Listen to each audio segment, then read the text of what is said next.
You can short it on COMEX, which drives down the price, and then buy it everywhere else at subsidized prices. Those markets do not have an immediate impact on price.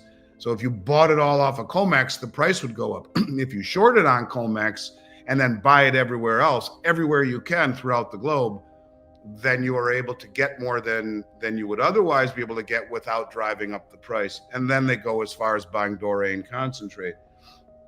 It's a very, very, very complex, high stakes game. That move that you expect will come, but it will do so in a stair-step manner until there is no longer anyone willing to sell. No bid, bang, then it shoots up. They've been suppressing silver for decades, but something just changed.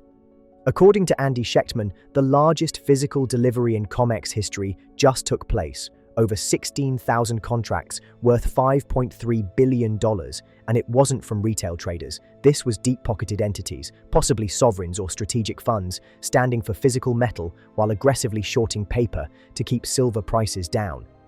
Why would they do that? Because it gives them cover to buy up real silver from all over the world at prices they've rigged through suppression. Schectman says this isn't just a market distortion, it's the most high-stakes manipulation game he's ever seen, and it's being played out in the open.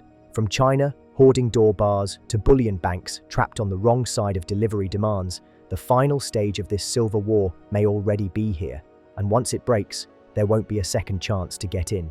You know, the whole thing with the BRICS is that this cross-border payment system allows, if I'm a country and you're a country, it allows us to trade with each other in our own currency, which builds our own ecosystem.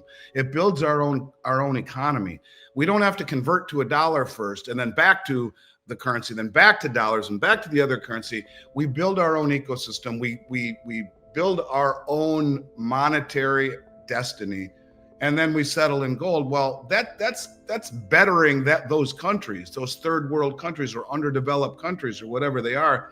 If you do it, more tariffs and you're shut out of the United States. That is not the way to do it, in my opinion. And unless what you're trying to do is to reset a system, to force a reset, who then you can blame the reset on. In other words, it's much easier for an administration to say, you know, they did it to us. I played in one of my speeches yesterday for the audience. I did play a comment that Judy Shelton made on my podcast, and she, in no uncertain terms, says Trump has told me he's going to issue gold-backed treasuries July 4th, 2026. So I wonder what happens between now and next July with the price of gold, with the value of treasuries. Does that signal the reset? Does that mean we're heading to a place where things have to change because we're forced into changing? The trajectory hasn't changed since the previous administration. It will just do it in a different manner, maybe at a different speed. But the lack of trust is, and then you see the infighting in the country, which doesn't inspire trust. So here again,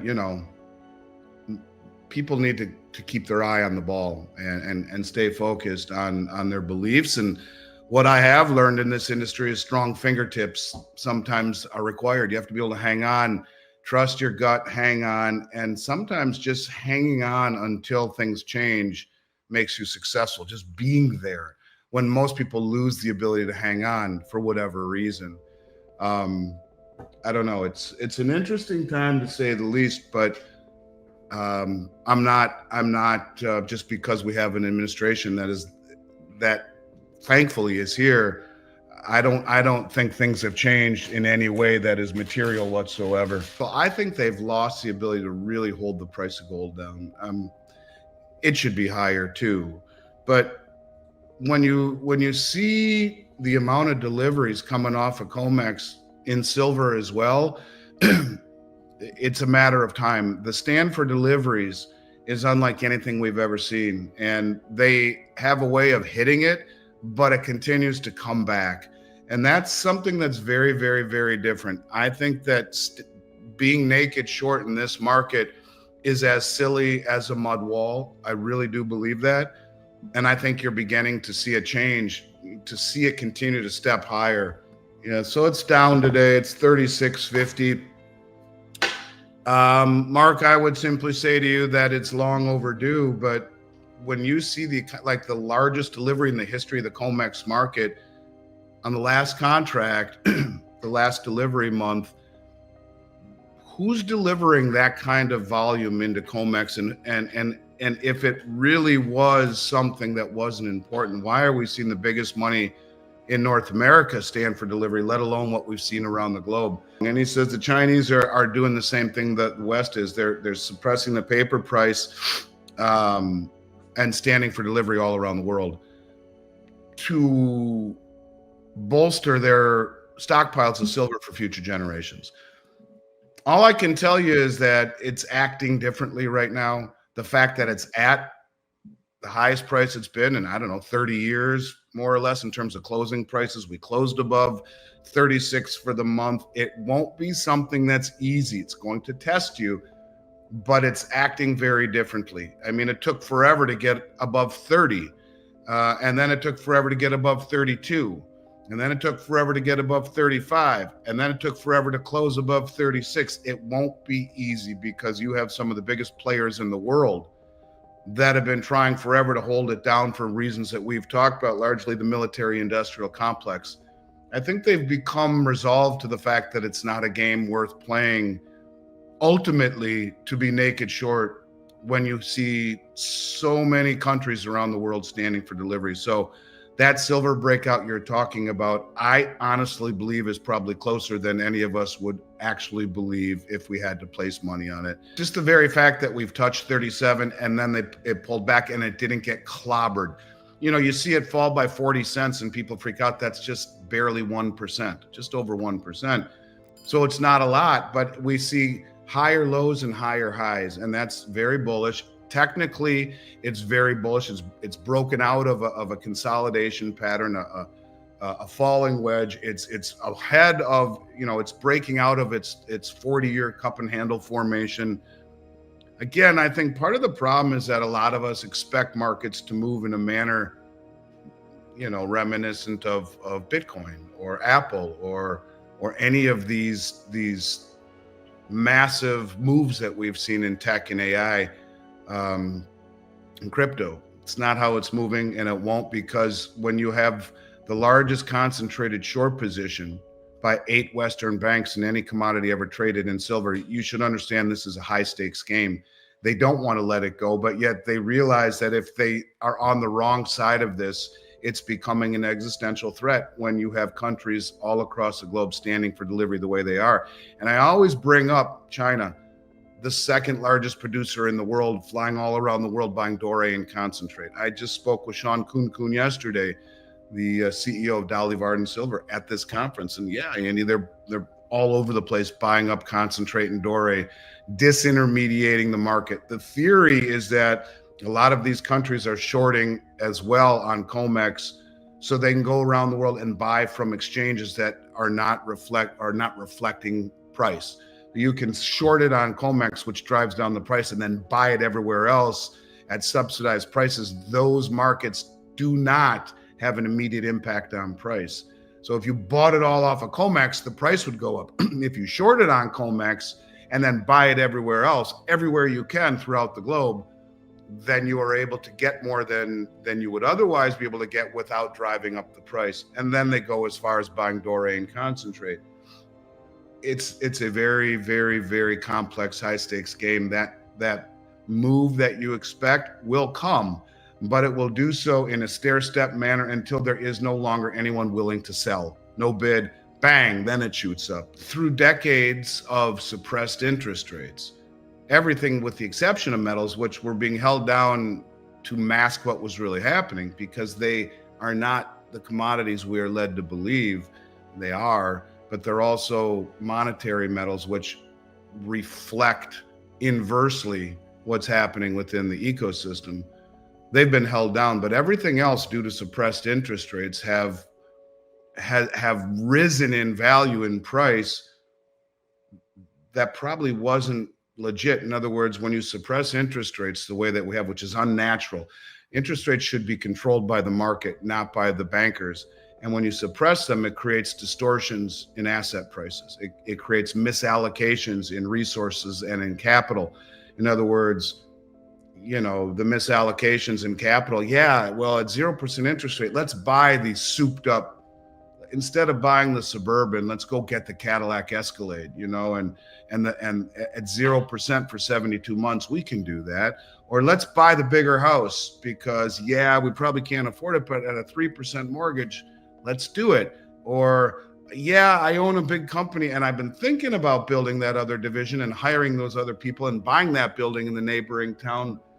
But okay, crap, let's do it. Interest rates are low. Let's do it. And that's what happens. You get asset prices, real estate as an example, stocks, bonds, that have a unrealistic value based upon suppressed interest rates. And I look at suppressing interest rates as screwing with Mother Nature, because everything is a function of the cost of money. And when you distort the cost of money, you distort the asset prices. And then you end up making decisions, whether it be buying a bigger car, whether it be buying a bigger house or expanding your business or whatever the hell you're doing, taking risks because you can't get it in fixed income.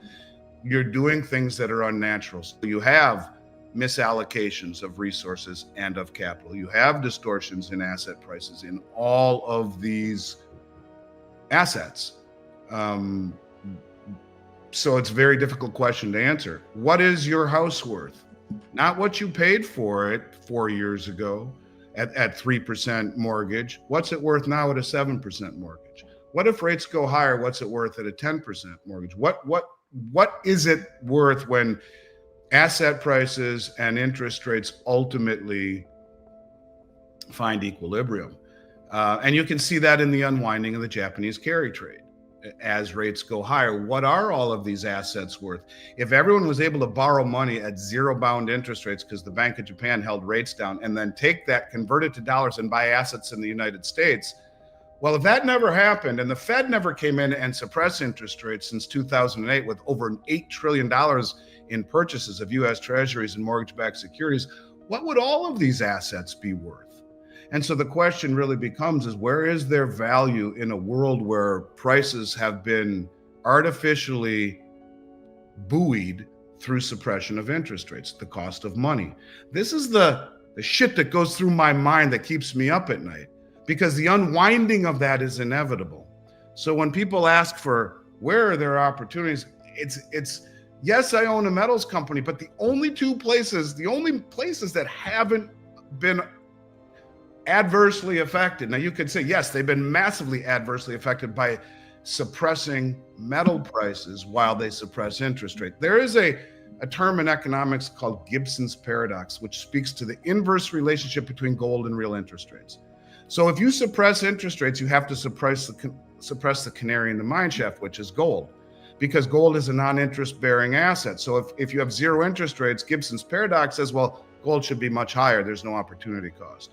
And so if you have high interest rates, well, the theory is you buy treasuries paying a fat return. And remember the rule of 70 seconds. If you have treasuries paying 10%, in 7.2 years, your principal doubles. Who would buy gold? If you have interest rates at zero, well, why wouldn't you buy gold? Well, let's step on the price of gold so that we can, because that would be a signal to the world, well, maybe things aren't as good as they say. So we step on gold, we step on interest rates, and all asset prices go higher and everyone feels rich. So what does this all mean? Silver's being suppressed, not by accident, but by design. Sovereigns and insiders are shorting COMEX paper to artificially drag prices down, just so they can quietly accumulate the world's real supply, off the radar and at a discount they engineered. And with record physical deliveries, collapsing trust in fiat, and a breakout technically underway, this scheme is approaching its breaking point. The exit door will slam shut without warning, and those left holding paper may never convert it into metal again. Now that you understand the game they've been playing with silver, you're going to need to know what's coming next and how gold fits into the final stage. That video is already waiting for you, right here on this channel.